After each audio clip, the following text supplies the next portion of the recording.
Hello everyone, मैं दीक्षा। स्वागत है आपका आपके अपने यूट्यूब चैनल में। मार्च 2024 की विजन आईएएस की मैगजीन आ चुकी है, जिसमें आज हम पढ़ेंगे मार्च 2024 के करंट अफेयर को। पीडीएफ प्राप्त करने के लिए आप हमारे telegram channel UPSC PSC with Diksha को ज्वाइन कर सकते हैं, जहां पर आपको इसकी पीडीएफ प्राप्त होगी। साथ ही साथ में जो भी वर्षों मतलब कि जो मंथ की आपको ये मैगजीन कवर कराई जा चुकी है, उनकी पीडीएफ भी वहाँ अवेलेबल होगी। साथ ही साथ आपको PT365 की पीडीएफ अवेलेबल होगी और हमारे द्वारा एक यूपीएससी प्रारंभिक परीक्षा को ध्यान में रखते हुए एक क्रैश कोर्स चलाया जा रहा है, तो उसकी भी पीडीएफ आपको वहाँ पर अवेलेबल हो जाएगी। चलिए तो शुरू करते हैं। शुरू करने के पहले इस मैगजीन की रूपरेखा को जान लेते हैं कि क्या इसकी विषय वस्तु है, किस टॉपिक के अंतर्गत कितने सब टॉपिक हैं, क्या संक्षिप्त में सुर्खियाँ रही हैं, इन सब के बारे में डिटेल में पढ़ते हैं, फिर एक एक करके प्रत्येक टॉपिक को कवर करते हैं। चलिए तो सबसे पहले आता है हमारा इस मैगजीन में क्या आता है कि राज्य व्यवस्था एवं शासन। इसके अंतर्गत टोटल देखा जाए तो आपके 11 टॉपिक होते हैं। 11 के अंतर्गत आपके सभी के सब टॉपिक दिए जाते हैं, जो आपकी एक महीने के करंट अफेयर को कवर करता है। इसमें पहला टॉपिक आता है राज्य व्यवस्था और शासन, जो कि जिसमें पहला समान नागरिक संहिता, नागरिकता संशोधन नियम 2024, एक राष्ट्र एक चुनाव, नगरपालिका चुनाव, SR बॉम्बई निर्णय 1994, छठी अनुसूची, भारत में मंदिरों का विनिमय, सिनेमेटोग्राफ नियम 2024। संक्षिप्त सुर्खियों के अंतर्गत जैसे सदन में वोट और भाषण देने के लिए रिश्वत लेने पर सांसदों विधायकों के अभियोजन से छूट नहीं, सुप्रीम कोर्ट के संदर्भ में नीति फॉर स्टेट्स प्लेटफॉर्म, त्रिपुरा में त्रिपक्षीय समझौता, digital criminal case management system इसके अंतर्गत आता है। अब आता है आपका अंतर्राष्ट्रीय संबंध। अंतर्राष्ट्रीय संबंध के संदर्भ में ये आपकी मेजर टॉपिक है क्वाड, राष्ट्रमंडल, उत्तरी अटलांटिक संधि संगठन, इस तरीके से ये आते हैं। फिर आता है इसके अंतर्गत आपका तीसरा मेजर टॉपिक, वो है अर्थव्यवस्था। अर्थव्यवस्था में पढ़ेंगे विश्व व्यापार संगठन के बारे में, फिर कृषि एवं खाद्य सुरक्षा के बारे में, मत्स्य की सब्सिडी समझौता, इसी तरीके से इसके जितने भी टॉपिक हैं उनको कवर किया जाएगा। फिर आता है आपका जो फोर्थ टॉपिक है वो आता है सुरक्षा, मतलब कि सिक्योरिटी से रिलेटेड क्या मार्च महीने में घटनाक्रम रहा, वामपंथी उग्रवाद क्या होता है, संक्षिप्त सुर्खियाँ क्या होती हैं, तो और कौन कौन से जो एक दूसरे सिस्टम चलते हैं उनके बारे में, तो इसके संदर्भ में पढ़ाया जाएगा। फिर आता है पर्यावरण, इन्वायरमेंट के संदर्भ में आता है, जैसे कि प्लास्टिक अपशिष्ट प्रबंधन, बैटरी अपशिष्ट प्रबंधन नियम 2024, ग्रीन क्रेडिट प्रोग्राम, संयुक्त राष्ट्र पर्यावरण सभा, international big cat alliance, Ganga नदी डॉल्फिन, तो इस तरीके से इन्वायरमेंट से रिलेटेड टॉपिक हैं। फिर आपका छठा मेजर टॉपिक आता है सामाजिक मुद्दे, जिसमें लिव इन रिलेशनशिप के बारे में, भारत में कुल प्रजनन दर में गिरावट के बारे में, संक्षिप्त सुर्खियों के संदर्भ में आता है। फिर आपका सातवां मेजर टॉपिक आता है विज्ञान एवं प्रौद्योगिकी। विज्ञान एवं प्रौद्योगिकी में जैसे कि India AI mission, ghost particle, fast breeder reactor, मानव जीनोम अनुक्रमण, तो इस तरीके से ये आपके मेजर टॉपिक हैं। मतलब से जो आपका 7वें नंबर का जो विज्ञान एवं प्रौद्योगिकी है, इसके संदर्भ में। अब आता है 8वें नंबर पर आती है संस्कृति। संस्कृति के अंतर्गत जैसे कि लचित बोरफुरन के बारे में, जियो हेरिटेज साइट्स और संक्षिप्त सुर्खियों के बारे में इसके अंतर्गत पढ़ेगा, तो इसके पढ़ा जाएगा, तो इसके अंतर्गत आता है। फिर आता है नीति शास्त्र। नीति शास्त्र के अंतर्गत आपकी खुशहाली, बुनियादी ज़रूरतें और दुर्लभ संसाधन, सुर्खियों में रही योजनाएं इसके अंतर्गत आती हैं। तो इसमें आपके 10 मेजर टॉपिक हैं। इस तरीके से आपके मेजर टॉपिक हैं। चलिए तो एक एक करके प्रत्येक टॉपिक को कवर करते हैं। इसके अंतर्गत हमारा पहला टॉपिक जो आज का आता है वह आता है राज्य व्यवस्था एवं शासन। राज्य व्यवस्था एवं शासन के अंतर्गत आता है सबसे पहले समान नागरिक संहिता या यूनिफॉर्म सिविल कोड के बारे में। यूनिफॉर्म सिविल कोड के बारे में जानने के पहले ये जान लेते हैं कि इसको कब लाया गया था, इसे भारतीय संविधान में कब लागू किया गया, और अभी प्रेजेंट में क्या ऐसी घटनाक्रम हुआ है कि इसके संदर्भ में ये चर्चा का विषय बना हुआ है।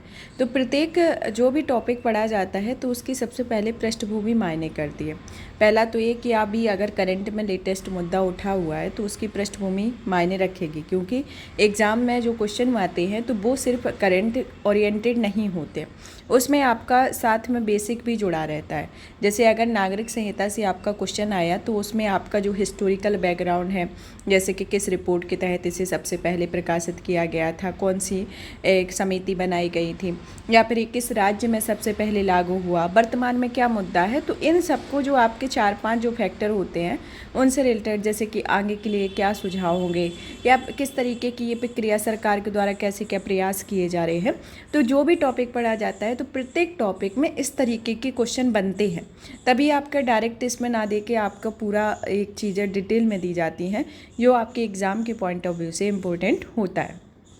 कि अगर कोई भी टॉपिक आया हुआ है तो अगर वो टॉपिक सुर्खियों में रहा है तो अगर उससे क्वेश्चन आता है तो उसमें डायरेक्ट क्वेश्चन बहुत रेयर ही पूछा जाता है। वो तो यूपीएससी में आपके 2-3 क्वेश्चन ही होते हैं जो डायरेक्ट आते हैं, वरना तो सब आपके इनको मतलब मिला के ही आता है। आपका स्टैटिक पोर्शन भी आता है, उसमें करंट अफेयर भी आता है, और आपका जो मेंस एग्ज़ाम रहता है तो उसमें तो आपको सुझाव भी देने होते हैं। आपको अपने हिसाब से सोच के कि किस के तहत किस तरीका है तो अपने विचार व्यक्त करें, तो उस तरीके की होती है।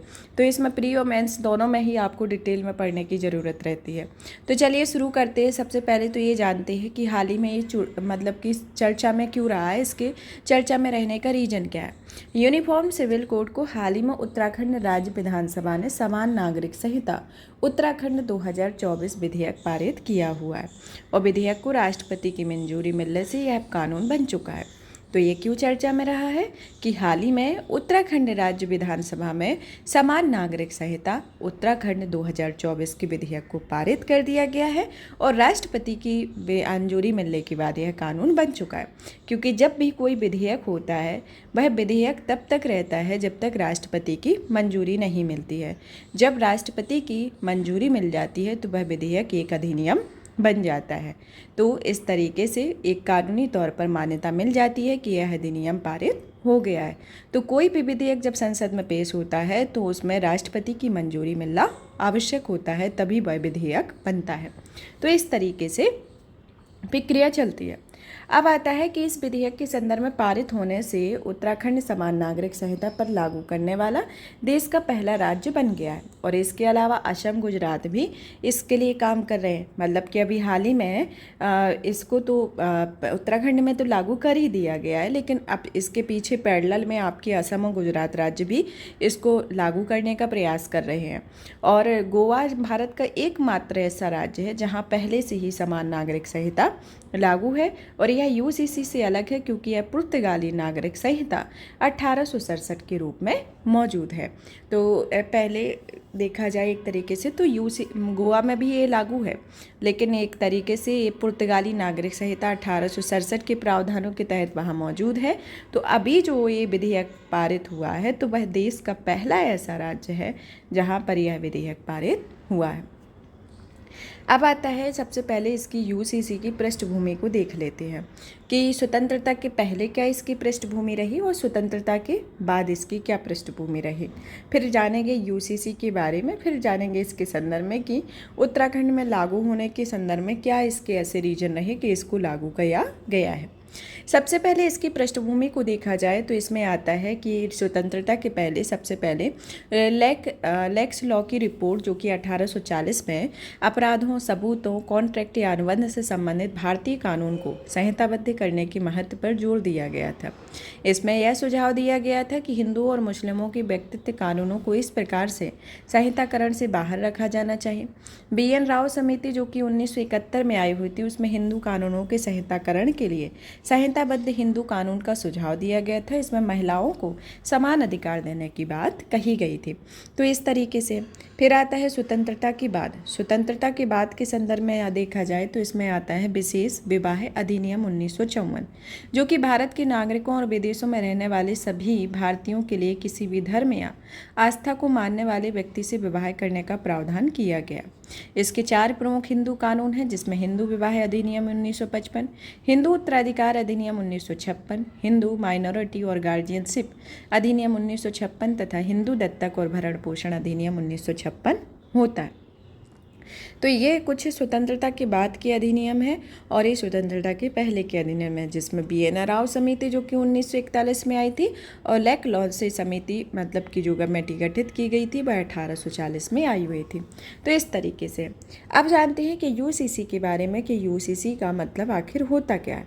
जैसे कि यूसीसी को देखा जाए तो यह पूरे देश में सभी नागरिकों के लिए एक समान कानून लागू करने के संदर्भ में होता है। जैसे कि सभी धार्मिक समुदायों के विवाह, तलाक, विरासत, गोद लेने, उत्तराधिकार जैसे जो भी व्यक्तिगत मामले होते हैं वह एक समान रूप से इसमें लागू होता है। वर्तमान में भारत में व्यक्तिगत कानून काफ़ी जटिल एवं अलग अलग हैं और प्रत्येक धर्म को अपने विशेष कानूनों का पालन करना होता है। तो मतलब कि भारत में इतने विविध तरीके के धर्म हैं, विविध तरीके की कम्युनिटी रहती है, तो प्रत्येक के अलग अलग नियम हैं। अलग अलग नियम है तो उसमें ये प्रक्रिया कई तरीके से एक जटिलता का रूप लेती जा रही है, जिसमें कुछ विशेष नियमों को, जैसे कि हिंदू है तो हिंदू को अलग नियमों का पालन करना होता है, मुस्लिम है तो मुस्लिम को अलग का, सिख हैं तो सिखों का, मतलब कि जितनी भी कम्युनिटी भारत में रहती है तो सभी को अलग अलग धर्मों का पालन करना होता है। तो यह एक जटिल भी है और एक तरीके से अलग अलग भी है, तो उसमें एक कॉन्फ्लिक्ट पैदा होते हैं। तो इसी संदर्भ में ये संहिता को लाया गया है। भारत में लागू व्यक्तिगत कानून, जैसे कि आपके व्यक्तिगत कानून में कौन कौन से हैं? हिंदू उत्तराधिकार अधिनियम 1956, जिसमें कानून हिंदू, सिख, जैन, बौद्ध समुदाय पर लागू होता है। फिर आता है मुस्लिम पर्सनल लॉ, जो कि मुस्लिम समुदाय पर लागू होता है। भारतीय उत्तराधिकार अधिनियम जो है वह ईसाई, पारसी, यहूदी समुदाय पर लागू होता है। और विशेष विवाह अधिनियम जो होता है, इसमें के अंतर्गत अंतर विवाह को मान्यता दी जाती है। इसके अलावा इसमें मैरिज ऑफिसर द्वारा विवाह के पंजीकरण का प्रावधान भी किया गया है। तो ये भारत में कुछ व्यक्तिगत कानून होते हैं। तो इस तरीके से ये व्यक्तिगत कानून है और इस तरीके से ये प्रत्येक कम्युनिटी को अलग अलग तरीके से इसमें मान्यताएं और कुछ कानून दिए गए हैं, जिसके अंतर्गत कुछ उनको कार्य करने और उसके अंतर्गत अधिकार देने के संदर्भ में व्यवस्थाएं की गई हैं। अब आता है कि उत्तराखंड के संदर्भ में देखा जाए तो इसके लागू होने के पीछे क्या रीज़न है। अब पहला आता है कि यह किस पर लागू होता है, क्योंकि अगर कोई नियम, अधिनियम या लागू करने का प्रावधान होता है तो पहले तो आती है किस पर लागू होता है, किसकी क्या प्रक्रिया होती है, क्या सिस्टम होता है, उसके संदर्भ में होता है। तो इसमें आता है यह किस पर लागू होगा। तो यह देखा जाए तो यह कानून उत्तराखंड के जनजातीय समुदाय हैं, जो कि संविधान के भाग 21 के तहत संरक्षित को छोड़कर राज्य के सभी निवासियों पर लागू होगा। संविधान के भाग 21 के अंतर्गत जो भी कम्युनिटी आती है वह उसको छोड़कर राज्य के शेष सभी निवासियों पर यह लागू होता है। विवाह और लिव इन रिलेशन पर यह कानून राज्य में लिव इन रिलेशन में रहने वाले सभी व्यक्तियों के लिए 1 महीने के भीतर या विवाहित लोगों के लिए 60 दिनों के भीतर रिलेशनशिप या विवाह का पंजीकरण कराना अनिवार्य बनाता है। यह प्रावधान सभी पर लागू होगा। किस किस पर लागू होगा? जैसे कि LGBTQIA+ समुदाय को इस कानून के दायरे से बाहर रखा गया। यह कानून शून्य, अमान व्यवहार या लिव इन रिलेशन से पैदा होने वाले बच्चों को कानूनी मान्यता प्रदान करता है। कुछ विवाह संबंधी प्रथाओं का अपराधीकरण हुआ है, जैसे कि निकाह, हलाला और 3 तलाक जैसी प्रथाओं पर रोक लगाई गई है। यह कानून जीवित पति या पत्नी के होने के बावजूद दूसरा विवाह करने पर भी रोक लगाता है। तो इस तरीके से ये कानून इन पर लागू होगा। विरासत के संदर्भ में देखा जाए तो यह कानून पुत्र और पुत्रियों दोनों के लिए पैतृक संपत्ति में समान अधिकार का प्रावधान करता है। इस प्रकार इस कानून के जरिए पहले से चली आ रही सहदायक व हमवारिस प्रणाली को दरकिनार कर दिया गया है और यह अपनी वसीयत वाली संपत्ति भी पुत्र पुत्रियों में समान अधिकार प्रदान किया गया है। तो ये इसके संदर्भ में ये प्रमुख इसके बिंदु हैं, जिसके अंतर्गत इसमें उत्तराखंड में इस पर नज़र डाली गई है। अब आता है इसके संदर्भ में कि यूसीसी के पक्ष में क्या तर्क दिए गए हैं, इसके संदर्भ में विपक्ष में क्या तर्क हुए हैं और इसके संदर्भ में जो न्यायिक निर्णय और समितियां गठित की गई हैं उनके बारे में जानते हैं। इसके संदर्भ में न्यायिक निर्णय और समितियों के संदर्भ में जाने तो पहला आता है साहिबानो केस, जो कि 1985 में आया था, जिसमें सुप्रीम कोर्ट ने विशेषकर गुजारा भत्ता संबंधी मामलों में यूसीसी की आवश्यकताओं पर प्रकाश डाला था। दूसरा आता है सरला मृदुल केस, जो कि 1995 में हुआ था, जिसमें सुप्रीम कोर्ट ने यूसीसी के माध्यम से सभी धर्मों में लैंगिक समानता स्थापित करने के लिए संसद से कानून पढ़ने की सिफारिश की हुई थी।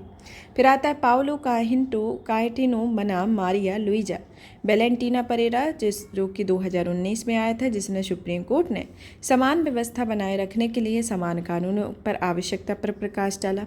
विधि आयोग 2018, जो कि यूसीसी की ज़रूरत नहीं हो बल्कि मौजूदा कानून में संशोधन करने की ज़रूरत है। विधि आयोग 2022, जो कि यूसीसी पर सार्वजनिक और धार्मिक लोगों की राय की मांग की गई है।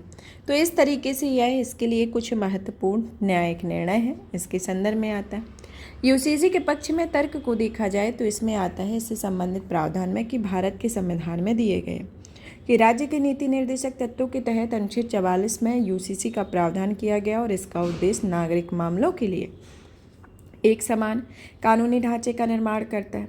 इससे पंथ निरपेक्षता को बढ़ावा मिलता है कि यूसीसी के लागू होने से पंथ निरपेक्ष राष्ट्र के सिद्धांतों को बनाए रखा जा सकता है। और यहाँ पंथ निरपेक्ष राष्ट्र से तात्पर्य होता है एक ऐसे राष्ट्र से जहाँ धार्मिक मान्यताएं नागरिक मामलों पर लागू नहीं होती हैं। फिर आता है कि यूसीसी से राष्ट्रीय एकता और एकीकरण को बढ़ावा मिलता है। जैसे कि राष्ट्रीय एकता को बढ़ावा देने के संदर्भ में देखा जाए कि इस धार्मिक और सामुदायिक विभाजनों को समाप्त करके समान नागरिक संहिता को बढ़ा के और अधिक एकीकृत कानूनी प्रणाली निर्मित करके होता है। इसके लागू होने से लैंगिक न्याय को बढ़ावा मिलता है कि यूसीसी को लागू करके कुछ धार्मिक व्यक्तित्व या पर्सनल कानूनों के व्याप्त लैंगिक रूप से भेदभावपूर्ण प्रथाओं को समाप्त किया जा सकेगा। इससे लैंगिक समानता और महिलाओं के अधिकार को बढ़ावा मिलेगा। यूसीसी के लागू होने के लिए सरलीकरण संभव हो पाएगा, जैसे कि विवाह, तलाक, विरासत, उत्तराधिकार आदि से संबंधित जटिल कानूनों को सरल बनाएगा।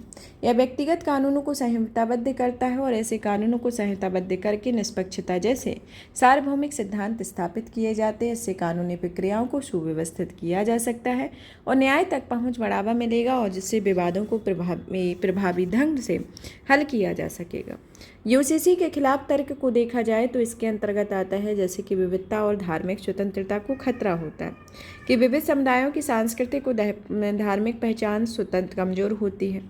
समुदायों के बीच आम सहमति का अभाव देखा जाता है कि जिससे यह समझौते के बिना लागू करने में सामाजिक अशांति पैदा हो सकती है।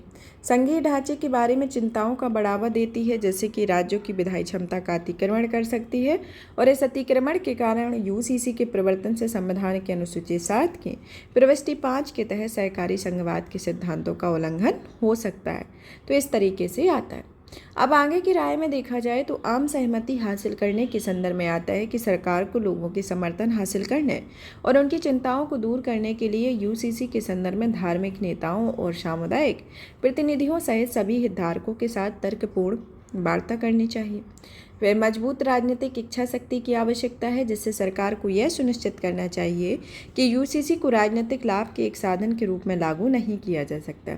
जागरूकता का प्रसार देखने को मिलता है और चरणबद्ध दृष्टिकोण अपनाने के संदर्भ में इसके सुझाव दिए गए हैं। अब आता है हमारा दूसरा टॉपिक, नागरिकता संशोधन नियम 2024 के बारे में। नागरिकता संशोधन नियम 2024 के अंतर्गत देखा जाए तो इसे गृह मंत्रालय ने नागरिकता नियम 2009 में संशोधन किया है। जो ये 2024 में नागरिकता संशोधन नियम आया हुआ है, इस नियम का जो बेसिक है वह 2009 के अधिनियम के अंतर्गत आता है। 2009 के अधिनियम में संशोधित किया और इसे 2024 के संदर्भ में संशोधन करके अधिसूचित किया हुआ है। और ऐसा नागरिकता संशोधन अधिनियम 2019 में लागू करने के उद्देश्य से किया गया है। आपको बता दें कि अनुच्छेद 11 में संसद को यह अधिकार दिया गया है कि वह नागरिकता देने से और उसे समाप्त करने से तथा नागरिकता से संबंधित अन्य सभी मामलों के लिए कोई भी प्रावधान कर सकते हैं। तो यह जो प्रावधान है वह किस अनुच्छेद के अंतर्गत है? यह भारतीय संविधान के अनुच्छेद 11 के अंतर्गत ये दिया गया है कि संसद को अधिकार दिया गया है कि वह नागरिकता देने और उसे समाप्त करने की सभी प्रावधानों पर यह लागू करेगा। तो कौन करेगा? इसमें अधिकार किसको दिया गया है? अनुच्छेद 11 को दिया गया है।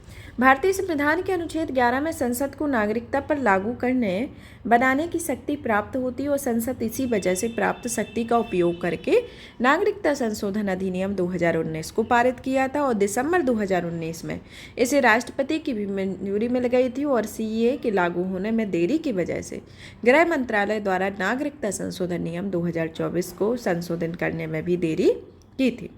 सीएए का उद्देश्य एक विशेष समूह को नागरिकता प्रदान करना है, भले ही उनके पास 1955 के नागरिकता अधिनियम के अनुसार यात्रा के वैध दस्तावेज नहीं है।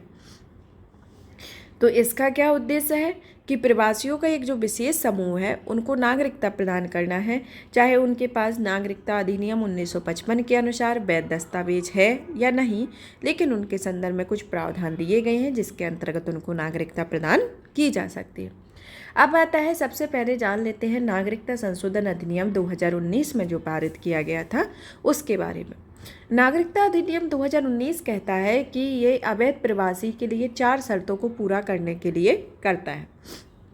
जिसके अंतर्गत अवैध प्रवासी कौन सा व्यक्ति नहीं माने जाएगा इस अधिनियम के अंतर्गत। पहला तो इसके अंतर्गत आता है हिंदू, सिख, बौद्ध, जैन, फारसी, ईसाई धर्म से हो। दूसरा आता है कि वे अफगानिस्तान, पाकिस्तान या बांग्लादेश से आए हों। तीसरा आता है कि उन्होंने 31 दिसंबर 2014 के हों या फिर पहले भारत में प्रवेश किया हो। चौथा पाता है कि संविधान की 6ठी अनुसूची में शामिल असम, मेघालय, मिजोरम, त्रिपुरा के कुछ आदिवासी क्षेत्रों या inner line permit Arunachal Pradesh, Mizoram, Nagaland के तहत आने वाले क्षेत्रों में नहीं आते हों। तो इसके अंतर्गत ये प्रमुख 4 शर्तों को अवैध प्रवासी नहीं माना जाएगा। इनके अंतर्गत ये 4 शर्तें दी गई हैं। केंद्र सरकार ने ऐसे प्रवासियों को पासपोर्ट यानी कि भारत में प्रवेश अधिनियम 1920, फॉरेनर्स एक्ट 1946 और इसके तहत बनाए गए नियमों या आदेशों के खिलाफ दंडित करने की छूट भी दी है। और यह प्रवासियों के देशीकरण के जरिए नागरिकता लेने की अवधि 11 वर्ष से घटाकर 5 वर्ष इसमें कर दी गई है। OCIs को रद्द करने के 5 आधार दिए गए हैं, जिसके अंतर्गत पहला तो आता है कि धोखाधड़ी के जरिए पंजीकरण कराना। दूसरा आता है कि संविधान के प्रति निष्ठा न रखना। तीसरा आता है कि युद्ध के दौरान शत्रु के साथ संपर्क रखना। चौथा आता है कि यदि भारत की संप्रभुता, राष्ट्र की सुरक्षा या लोकहित को बनाए रखने के लिए ऐसा करना आवश्यक हो। और पाँचवा आता है कि यदि पंजीकरण के 5 साल के भीतर प्रवासी भारतीय नागरिक को 2 साल या उससे अधिक कारावास की सजा सुनाई गई हो तो इसके अंतर्गत आता है। तो ये कुछ प्रमुख 5 आधार हैं जिसके अंतर्गत जो OCI के तहत को रद्द करने का ये 5 आधार होता है। अब आता है इसके अंतर्गत कि ओवरसीज सिटीजन ऑफ इंडिया के पंजीकरण रद्द करने के ये जो 5 आधार हैं, इनके संदर्भ में कि क्या प्रावधान इसमें दिए गए हैं कि इसके पंजीकरण के अंतर्गत प्रावधान को देख लेते हैं। जैसे कि 2024 के संदर्भ में पात्रता के अंतर्गत आता है कि इसमें जो संशोधन करके इसको जोड़ा गया कि पंजीकरण, देशीकरण या भारत की नागरिकता में आवेदन कर सकता है। जैसे कि भारतीय मूल का व्यक्ति किसी भारतीय नागरिक से शादी करने महिला या पुरुष होगा, भारतीय नागरिक का नाबालिग संतान, वह व्यक्ति जिसके माता पिता भारतीय नागरिक के रूप में पंजीकृत हों, वह व्यक्ति जिनके माता पिता कोई एक स्वतंत्र भारत के नागरिक हों और OCI कार्ड धारक के रूप में पंजीकृत व्यक्ति इसमें पात्रता के भागीदार होते हैं। देशीकरण द्वारा नागरिकता के लिए अन्य पात्रताएं होती हैं, जैसे कि विवरण की सत्यता को प्रमाणित करने का एक शपथ पत्र दाखिल करना, आवेदक के चरित्र की गवाही देने के लिए किसी भारतीय नागरिक द्वारा एक शपथ पत्र प्रस्तुत करना और भारतीय संविधान की 8वीं अनुसूची में सूचीबद्ध भाषाओं में एक भाषा का पर्याप्त ज्ञान होना चाहिए। राष्ट्रीयता के प्रमाण के संदर्भ में देखा जाए तो यह नियमों में मूल रूप से देश को साबित करने के लिए दस्तावेजों की आवश्यकता में छूट दी गई है। आवेदक अब भारत में प्रवेश के प्रमाण के रूप में 20 अलग अलग दस्तावेज प्रस्तुत कर सकते हैं, जिसमें वीजा, आवासीय परमिट, जन्मगणना पर्ची, ड्राइविंग लाइसेंस, आधार कार्ड आदि शामिल होते हैं। दूसरे देशों की नागरिकता के त्याग करने के संदर्भ में आवेदकों को एक घोषणा पत्र भी सौंपना होगा, जिससे इस बात का उल्लेख होगा कि आवेदक का भारतीय नागरिकता के लिए आवेदन मंजूर हो जाता है, जिससे अपने देश की नागरिकता समाप्त मानी जाती है। प्राधिकरण जिनके पास नागरिकता के लिए आवेदन करना है उसमें आता है कि नागरिकता अधिनियम 1955 की धारा 6B के तहत नागरिकता के लिए आवेदन जिला स्तरीय समिति के माध्यम से अधिकार प्राप्त समिति को इलेक्ट्रॉनिक रूप में करना होगा और जिला स्तरीय समिति के बारे में केंद्र सरकार अधिसूचना जारी करेगी और यह अधिकार प्राप्त समिति आवेदन की जाँच करेगी और मापदंड पूरा होने पर आवेदक को भारत की नागरिकता प्रदान कर सकेगी। इसके अंतर्गत आता है। अब आता है कि CAA 2019 और उससे संबंधित नियमों की आखिर आवश्यकता क्यों है, उसके अंतर्गत आता है। पहला तो आता है कि मानवाधिकार संबंधी पहलू, जो कि इस अधिनियम में उत्पीड़ित व्यक्तियों को राहत प्रदान करके जीवन और स्वतंत्रता के उनके अधिकारों की सुरक्षा करके मानवाधिकारों के सिद्धांतों को बरकरार रखता है, राष्ट्रीय सुरक्षा को मजबूत बनाते हैं, जिससे कि अवैध प्रवासियों और उत्पीड़ित अल्पसंख्यकों के बीच अंतर स्पष्ट करता है, विभाजन के समय पीड़ित लोगों को राहत प्रदान करता है, जैसे कि पाकिस्तान, अफगानिस्तान और बांग्लादेश के संविधान राष्ट्र विशिष्ट धर्म के प्रावधान करते हैं, जिसके परिणाम स्वरूप हिंदू, सिख, जैन, पारसी, ईसाई समुदाय के कई लोगों को इन देशों में धर्म के आधार पर उत्पीड़न का सामना करना पड़ा हुआ है। अब आता है उठाई गई चिंताओं के संदर्भ में देखा जाए। पहला कि देशों का वर्गीकरण, जैसे कि पड़ोसी देशों में श्रीलंका में बौद्ध धर्म का राजकीय धर्म है, म्यांमार भी बौद्ध धर्म की प्राधान्यता वाला देश है जिसमें प्रवासियों को शामिल नहीं किया गया, प्रवासन का अधिकार दिया गया है, समानता के अधिकार का उल्लंघन की संभावना, प्रवेश की तिथि के आधार पर वर्गीकरण देखने को मिलता है और बाहरी संबंधों का प्रभाव जैसे कि संशोधन का तात्पर्य यह हो सकता है कि पड़ोसी देशों में बहुसंख्यक समुदाय द्वारा अल्पसंख्यकों का धार्मिक आधार पर उत्पीड़न किया जा रहा है और इससे संभावित रूप से पड़ोसी देशों के साथ तनाव बढ़ सकता है। निष्कर्ष के तौर पर देखा जाए तो संविधान संशोधन उल्लेखनीय उद्देश्य उत्पीड़न अल्पसंख्यकों की चिंताओं को दूर करना है। इसलिए एक व्यापक और समावेशी दृष्टिकोण को सुनिश्चित करने के लिए उठाए गए मुद्दों का समाधान करना अति आवश्यक होता है। तो इस तरीके से आता है। अब हमारा नेक्स्ट टॉपिक आता है एक राष्ट्र एक चुनाव के बारे में। एक राष्ट्र और एक चुनाव को लेकर केंद्र सरकार द्वारा गठित उच्च स्तरीय समिति ने राष्ट्रपति पर अपनी रिपोर्ट सौंप दी है। इसके संदर्भ में आता है। चलिए तो जानते हैं कि यह आखिर एक राष्ट्र एक चुनाव क्या संदर्भ है और यह समिति किस तरीके से गठित की गई, इसकी अध्यक्षता किसके द्वारा की गई और एक साथ ही साथ में ये कि आखिर एक साथ चुनाव करने की आवश्यकता क्या रही और इसके संदर्भ में इसका जो प्रावधान किया गया है तो ये प्रक्रिया कब से प्रक्रिया में है, मतलब कि जब से संविधान का गठन हुआ है तब से इसमें कब ये चीज़ उतार में उसमें आई कि अभी एक साथ चुनाव की प्रक्रिया हुई, कब नहीं हुई, कब इसको रोक दिया गया और क्यों इसका विचार लाया गया, तो इसके संदर्भ में आता है। हाल ही में देखा जाए तो पूर्व राष्ट्रपति श्री रामनाथ कोविंद ने की अध्यक्षता में इस समिति का गठन 2023 में किया गया था और इस समिति को एक राष्ट्र एक चुनाव यानी कि लोकसभा या राज्य विधानसभाओं के एक साथ चुनाव करने की संभावनाओं का पता लगाने का कार्य सौंपा गया था। इस समिति ने लोकसभा, राज्य विधानसभाओं और स्थानीय निकायों के साथ एक साथ चुनाव कराने का समर्थन किया हुआ है। अब जानते हैं कि एक साथ चुनाव कराने के बारे में। सबसे पहले तो आता है कि एक साथ चुनाव कराने के लिए लोकसभा और सभी राज्य विधानसभाओं और स्थानीय निकायों और नगर पालिकाओं या पंचायतों का एक साथ चुनाव कराने की व्यवस्था होती है। ऐसा होने पर कोई विशेष निर्वाचन क्षेत्र में मतदाता इन सभी चुनावों के लिए एक दिन मतदान कर सकेंगे और एक साथ चुनाव कराने का आशय यह नहीं है कि यह संपूर्ण देश में सभी चुनावों के लिए एक ही दिन मतदान हो, मतलब कि एक साथ चुनाव कराने की प्रक्रिया को तो कहा गया है, लेकिन ये ज़रूरी नहीं है कि यह जो प्रक्रिया होगी जो उसी दिन आपके लोकसभा के भी चुनाव होंगे, उसी दिन राज्य विधानसभा के भी और स्थानीय निकाय के भी, मतलब एक दिन डिसाइड नहीं होगा, लेकिन एक टाइम पर जैसे कि 5 वर्ष के अंतराल में आपकी चुनावी प्रक्रिया होती है तो उसी टाइम पे आपका एक पैरेलल एक टाइम डिसाइड करके रखा जाएगा ताकि एक चरणबद्ध तरीके से इसमें चुनाव संपन्न हो। जैसे कि कोई विशेष उदाहरण के तौर पे देखा जाए तो अलग अलग क्षेत्रों के चरणवार तरीके से इन्हें आयोजित किया जाएगा। जैसे कि अभी हाल ही में जो चुनाव हो रहे हैं तो उनको चरण वाइज तरीके से डिवाइड किया गया है कि इस चरण में इतने स्टेट में सिलेक्शन होगा, दूसरे चरण में इतने होगा, डेट भी डिसाइड कर दी गई है, स्टेट भी डिसाइड कर दिए गए। तो इस तरीके से एक चरणबद्ध तरीके से किया जाएगा कि विशेष निर्वाचन क्षेत्र में मतदाता एक ही राज्य में राज्य विधानसभा और लोकसभा दोनों की मतदान करे। तो मतलब कि जो निर्वाचन क्षेत्र होगा तो उसी दिन वो राज्य विधानसभा का भी मतदान कर सकता है, उसी दिन लोकसभा का भी मतदान कर सकता है। इस तरीके से होगा, ये नहीं कि अलग अलग तरीके से वो प्रक्रिया है। तो उसके संदर्भ में देखा गया। अब ये जो प्रक्रिया आई हुई है तो इसके पीछे रीजन क्या है कि आखिर इसको अपनाने के पीछे क्या प्रॉफिट मिलेगा, क्योंकि कोई भी प्रक्रिया जब अपनाई जाती है तो उसके प्रॉफिट और लॉस को देखा जाता है।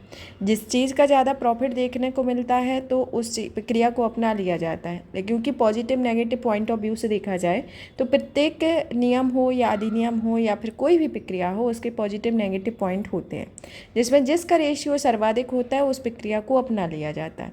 तो अगर पॉजिटिव एस्पेक्ट से ये ज़्यादा मेल खाती है तो इस प्रक्रिया को अपनाने किया जाता है।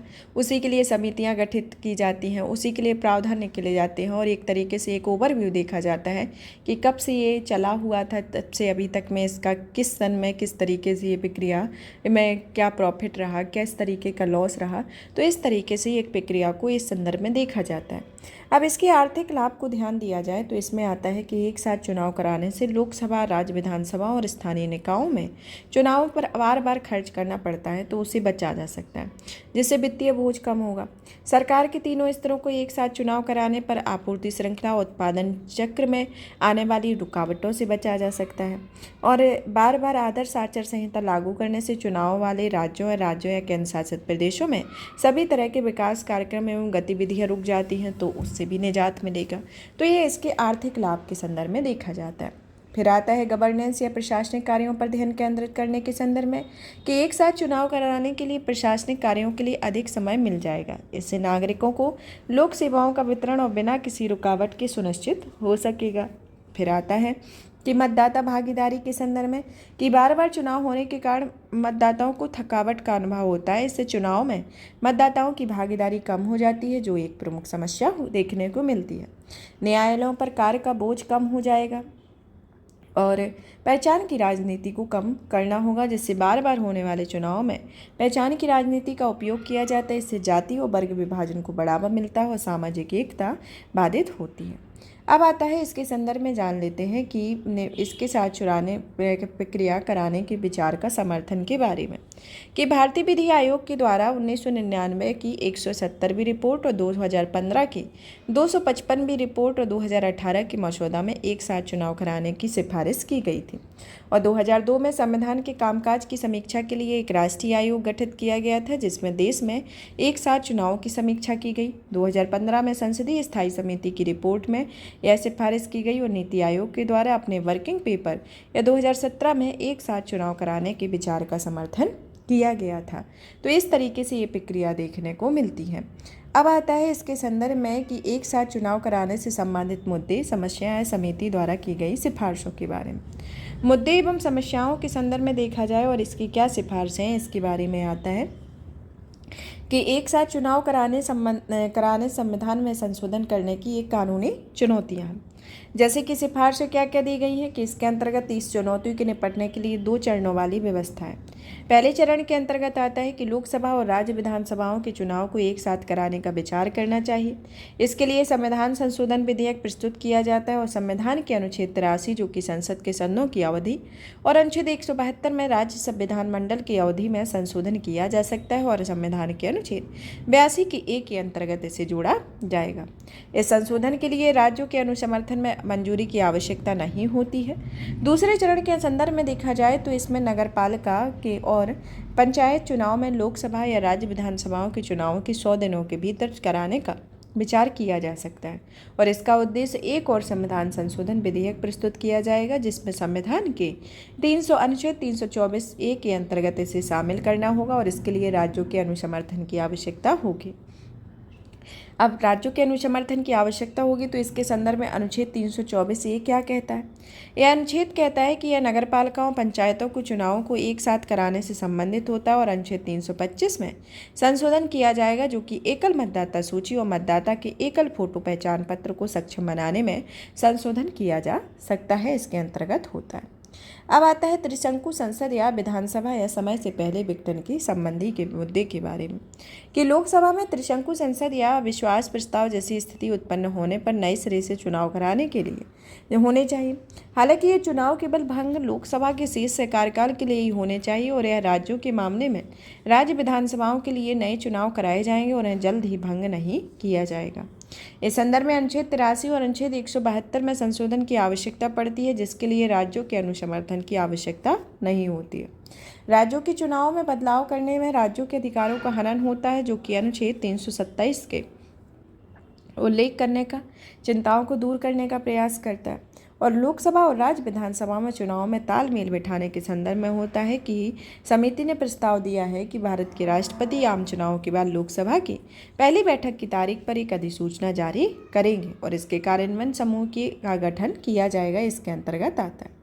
अब आता है इसको निष्कर्ष के तौर पे देखा जाए तो उच्च स्तरीय समिति का गठन भारत में चुनावों को एक साथ कराने के लिए केंद्र सरकार गंभीरता से विचार को दर्शाती है, जिसमें एक राष्ट्र एक चुनाव हेतु एक व्यापक और समावेशी दृष्टिकोण सुनिश्चित करने के लिए हितधारकों के साथ पारदर्शी व समावेशी संवाद के माध्यम से चुनौतियों का समाधान करना महत्वपूर्ण है और इन हितधारकों में कानूनी विशेषज्ञ, सरकार, राज्य सरकारें और अल्पसंख्यक समुदाय के प्रतिनिधि इसमें शामिल होते हैं।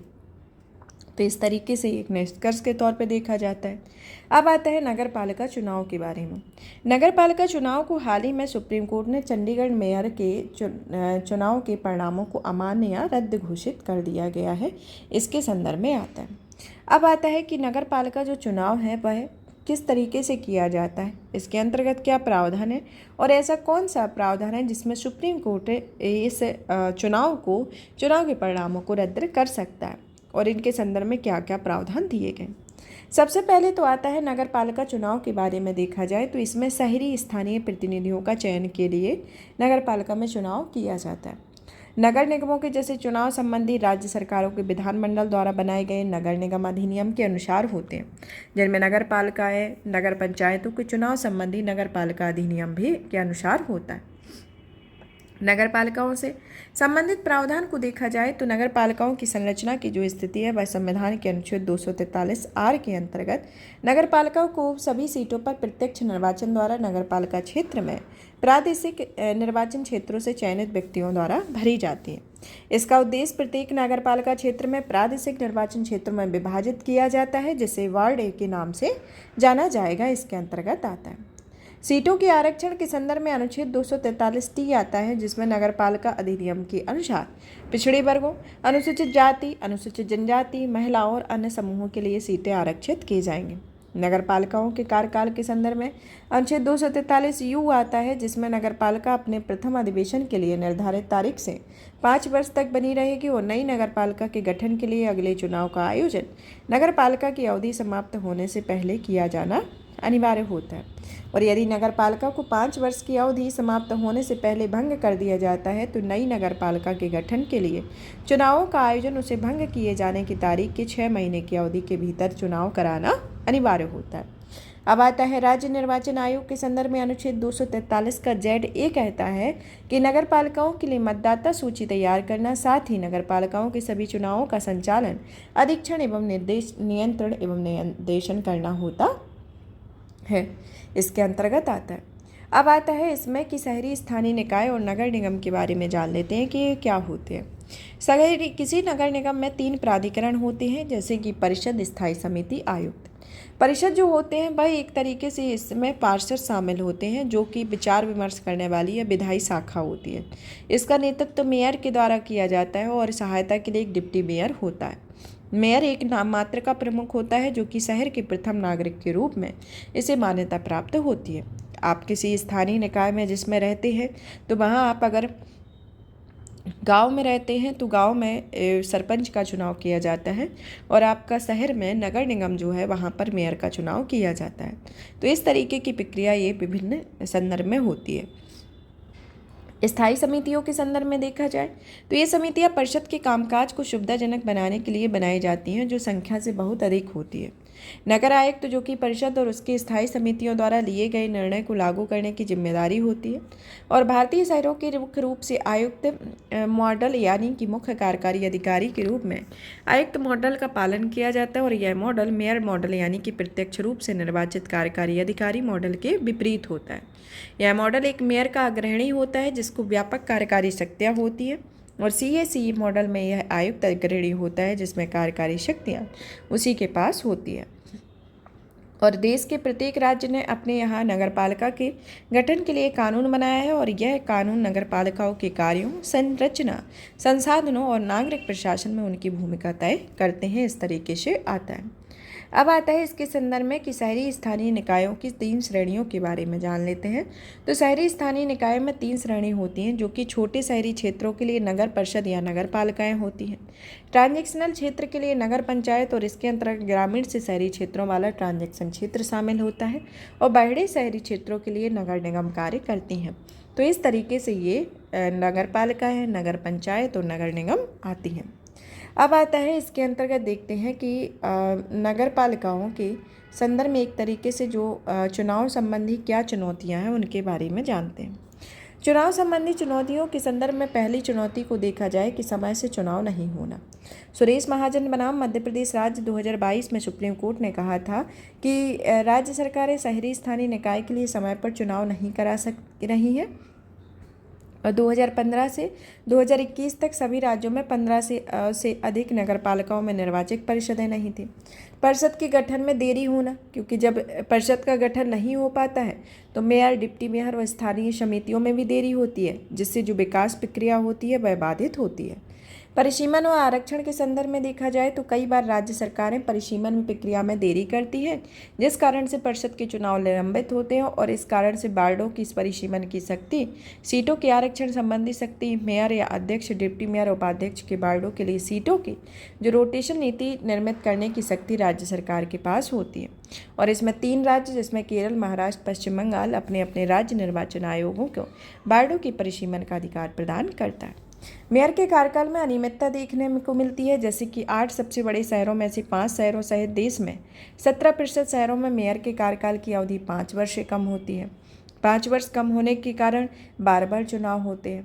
और फिर आता है अप्रत्यक्ष प्रत्यक्ष निर्वाचन भी मेयर का होता है कि दोनों स्थिति में यह राज्य सरकारों का प्रभुत्व स्थापित करने से प्रभावित होते हैं।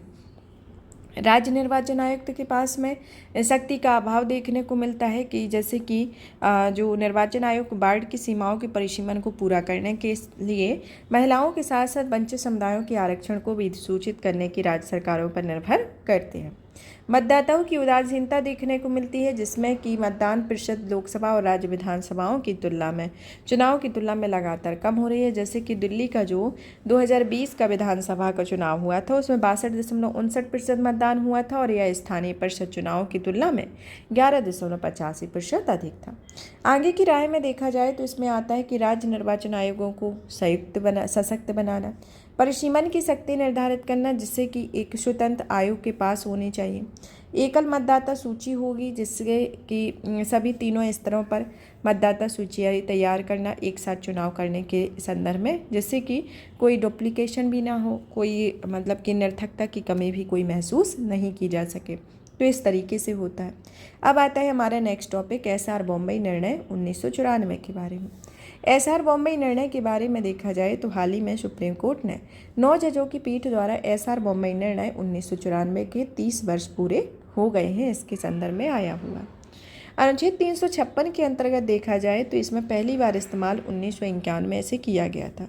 उस समय विधानसभा में स्पष्ट रूप से बहुमत खोने के बावजूद पंजाब सरकार को बर्खास्त कर दिया गया था। तो इसके संदर्भ में सबसे पहली बार जो 356 का प्रयोग किया गया था तो वह 1951 में किया गया था।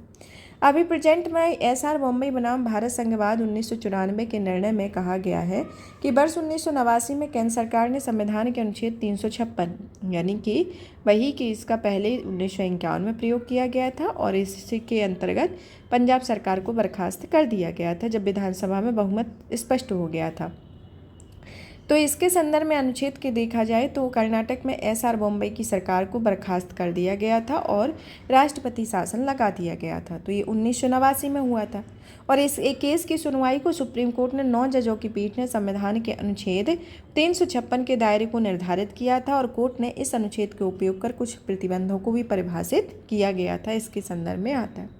अब इसके अंतर्गत कौन कौन से प्रश्न उठे हैं, इसके अंतर्गत देखा जाए कि इसमें पहला तो प्रश्न उठाया है कि यह क्या राष्ट्रपति शासन की उद्घोषणा न्याय संगत थी। अनुच्छेद 356 के तहत राष्ट्रपति की शक्तियों का दायरा और सीमाएं क्या है।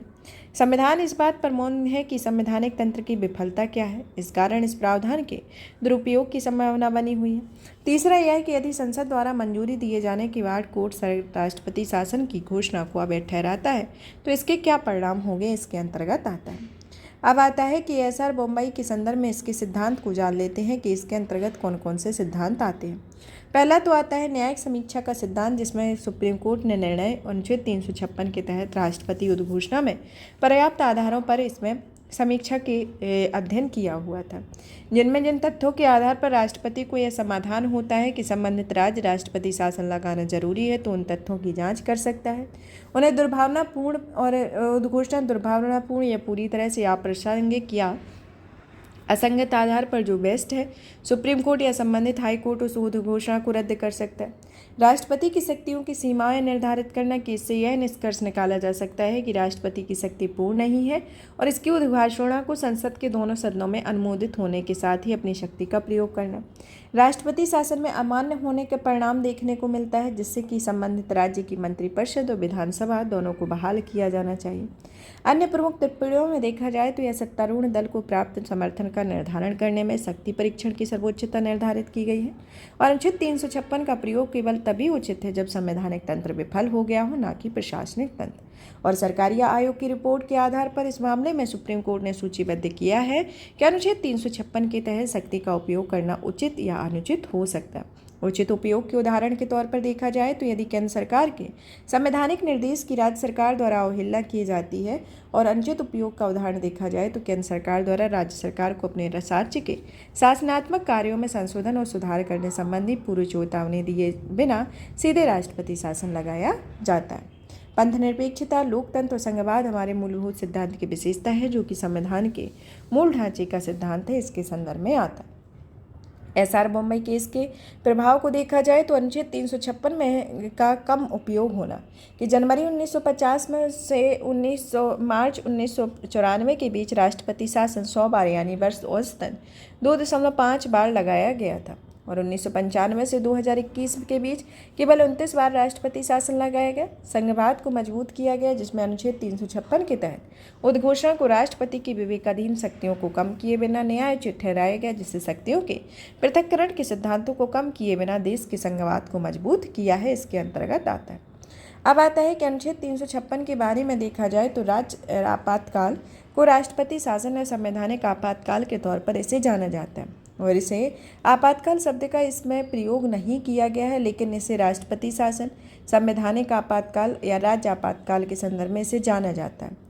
और अनुच्छेद 356 को भारत शासन अधिनियम 1935 के धारा 93 से प्रेरित है, और यह राष्ट्रपति शासन घोषित करने के आधार को देखा जाए तो इसमें किसी राज्य के राज्यपाल की रिपोर्ट के आधार पर, अन्यथा यदि राष्ट्रपति को यह समाधान हो जाता है कि ऐसी स्थिति उत्पन्न हो गई है तो उस राज्य की सरकार को संविधान के प्रावधानों के अनुसार नहीं चलाया जा सकता है, तो वह उस राज्य में राष्ट्रपति शासन की घोषणा जारी कर देती है।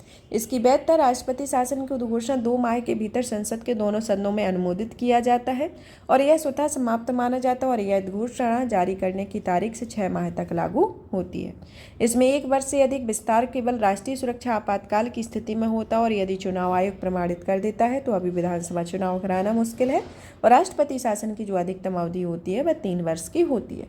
तो इस तरीके से ये आपका अनुच्छेद 356 है, और 356 के संदर्भ में ये आपका एसआर बम्बई केस का सिद्धांत रहा है, जिसमें हर जगह आपका 356 का प्रयोग किया गया। इसे निष्कर्ष के तौर पे देखा जाए तो 1994 के बाद से एसआर बम्बई मामले को कई बार दोहराया गया, और यह देश में राजनीतिक इतिहास में सबसे अधिक उद्धृत या दोहराने वाले फैसलों में से एक बन गया। जैसे जैसे देश में केंद्र राज्य संबंधों की सटीकता और शासन में पंथ निरपेक्षता की भूमिका बढ़ती जा रही है, वैसे वैसे एसआर बम्बई मामले के सिद्धांत स्थापित सिद्धांत संघवाद और बहुलवाद के संवैधानिक आदर्शों को बनाए रखने के लिए महत्वपूर्ण बनते जा रहे हैं। अब आता है 6ठी अनुसूची के बारे में। 6ठी अनुसूची देखा जाए तो लद्दाख को भारतीय संविधान की 6ठी अनुसूची के तहत जनजातीय क्षेत्र के रूप में मान्यता देने के लिए वहाँ के लोग विरोध प्रदर्शन कर रहे हैं।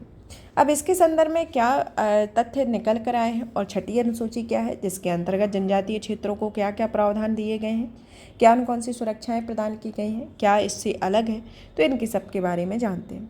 इससे संबंधित तथ्यों को देखा जाए तो गृह मंत्रालय के द्वारा तर्क दिया गया है कि लद्दाख को 6ठी अनुसूची में शामिल करने में संविधान संशोधन करने की आवश्यकता है, जो कि एक जटिल प्रक्रिया है, और लद्दाख को प्रतिनिधियों के साथ बैठक के दौरान केंद्रीय गृह मंत्री ने क्षेत्र में 371 जैसी सुरक्षा देने का प्रस्ताव भी रखा था। 6ठी अनुसूची के बारे में देखा जाए तो यह अनुसूची संविधान के अनुच्छेद 244 के क्लॉज 2 और 275 के क्लॉज 1 के तहत असम, मेघालय, त्रिपुरा, मिजोरम में जनजातीय क्षेत्रों के प्रशासन संबंधी प्रावधान शामिल होते हैं।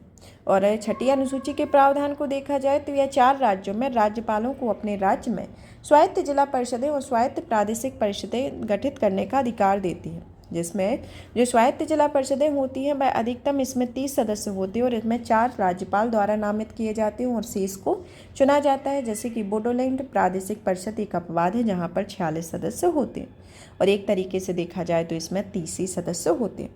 ERC मतलब कि स्वायत्त प्रादेशिक परिषदें वो होती हैं जो कि अलग अलग अनुसूचित क्षेत्र जनजातीय क्षेत्रों में बनाई जाती हैं, जहाँ पर राज्यपाल द्वारा बसाए गए क्षेत्र या क्षेत्रों को स्वायत्त क्षेत्रों में विभाजित किया जाता है। तो इस तरीके से ये इसमें 6ठी अनुसूची के अंतर्गत प्रावधान दिए गए। छठी अनुसूची में एडीसी यानी कि स्वायत्त जिला परिषदें और एआरसी मतलब कि स्वायत्त प्रादेशिक परिषदों के संदर्भ में कुछ विधायी कार्यकारी और न्यायिक शक्तियां प्रदान की गई हैं, उनके संदर्भ में जान लेते हैं। विधायी शक्तियों के संदर्भ में देखा जाए तो इसमें नियम बनाने के संदर्भ में आता है कि जैसे कि भूमि, वन, झूम खेती और प्रमुख या मुखिया की नियुक्ति के संबंध में, संपत्ति के उत्तराधिकार, विवाह, तलाक और सामाजिक प्रथा के संदर्भ में, संबंधित अनुसूचित क्षेत्र जिले में अनुसूचित जनजाति के निवासियों के अलावा किसी अन्य व्यक्ति द्वारा साहूकारी का कार्य या व्यापार के विनिमय या नियंत्रण के संदर्भ में। कार्यकारी शक्ति के संदर्भ में देखा जाए तो जिलों में प्राथमिक विद्यालयों, औषधालयों, बाजारों, पशु तालाबों, मत्स्य पालन, सड़कों, सड़क परिवहन और जलमार्गों की स्थापना या प्रबंधन करने की शक्ति होना। न्यायिक शक्ति के संदर्भ में देखा जाए तो यह ग्राम या जिला परिषदों, न्यायालयों में गठन का अधिकार देता है। वित्तीय परिषद के संदर्भ में देखा जाए तो यह अपनी अपनी परिषदों के बजट तैयार करने का अधिकार देता है और भू राजस्व का आकलन करने व एकत्र करने या व्यवसाय या व्यापारों आदि पर कर लगाने का अधिकार दिया गया है, तो इसके अंतर्गत आती है। अब आता है इसमें जो अनुच्छेद 371 का जो यूज किया जाता है उनके तहत जो संरक्षण प्राप्त है उनके बारे में जान लेते हैं कि अनुच्छेद 371 के अनुच्छेद 371 जे के अंतर्गत कुछ राज्यों को विशेष प्रावधान दिए गए हैं।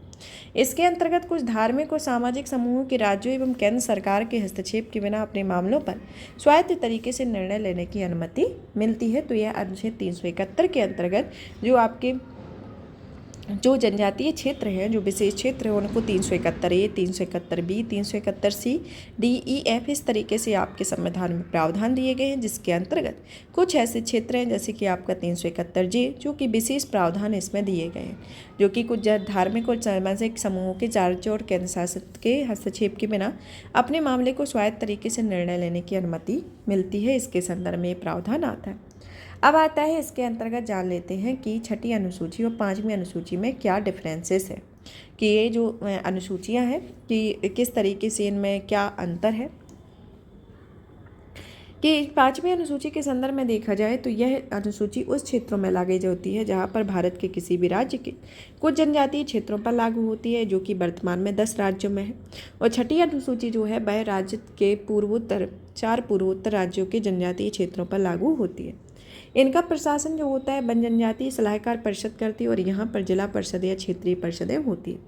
यहाँ की प्रशासनिक शक्ति राज्यों की विधानसभा का गठन होने के कारण टीएसी यानी कि जनजातीय सलाहकार परिषद के पास सीमित शक्तियाँ हैं जो अधिकतर कार्यकारी होती हैं, और इसमें परिषद की कार्यकारी, विधायी और न्यायिक शक्तियों सहित व्यापक शक्तियाँ प्राप्त होती है, जो सभी शक्तियाँ संविधान से प्राप्त होती है। इनका मुख्य कार्य जनजातीय अधिकारों की सुरक्षा पर बल देता है या सुशासन पर अधिक बल देता है। यह पेशा अधिनियम 1956 के इसमें लागू है, लेकिन आपकी छठी अनुसूची में ये लागू नहीं है। छठी अनुसूची में शामिल होने वाले लद्दाख को मिलने वाले लाभों के संदर्भ में देखा जाए कि इसमें जैसे कि स्थानीय मुद्दों का समाधान करना, जैसे कि लद्दाख के विशेष मुद्दे, पर्यावरण संरक्षण, पर्यटन प्रबंधन, सतत विकास पद्धतियों पर समाधान किया जा सकता है। भूमि अधिकार होगा जो कि अनुच्छेद 335A के माध्यम से पूर्ववर्ती जम्मू कश्मीर राज्य के हिस्से के रूप में समान स्वायत्तता प्राप्त हुई और 2019 में इसे निरस्त कर दिया गया। परंपराओं के संरक्षण का उपाय मिलेगा, संसाधन प्रबंधन होगा, रोजगार के अवसर इसमें देखने को मिलेंगे। तो इस तरीके से होगा। अब आता है लद्दाख को छठी अनुसूची में दर्जा देने हेतु जुड़े मुद्दों के बारे में भी जान लेते हैं कि पहला तो आता है वित्तीय व्यवहारिता के संदर्भ में, जो कि स्वायत्त जिला परिषदों की स्थापना, संचालन के महत्वपूर्ण वित्तीय संसाधनों की आवश्यकता होती है। अंतर सामुदायिक गतिशीलता देखने को मिलती है कि छठी अनुसूची के दायरे में लेह में बहुसंख्यक बौद्ध और कारगिल के बहुसंख्यक मुस्लिम समुदायों के हितों को संतुलित करना चुनौतीपूर्ण हो सकता है। राष्ट्रीय सुरक्षा संबंधी सरोकार देखने को मिलते हैं कि लद्दाख की संवेदनशील सीमावर्ती अवस्थिति इस चिंता को जन्म देती है कि यदि लद्दाख को अधिक स्वायत्तता दी गई है तो राष्ट्रीय सुरक्षा को लेकर लद्दाख व केंद्र के बीच समन्वय में जटिलता आ सकती है। तो इसके अंतर्गत होता है।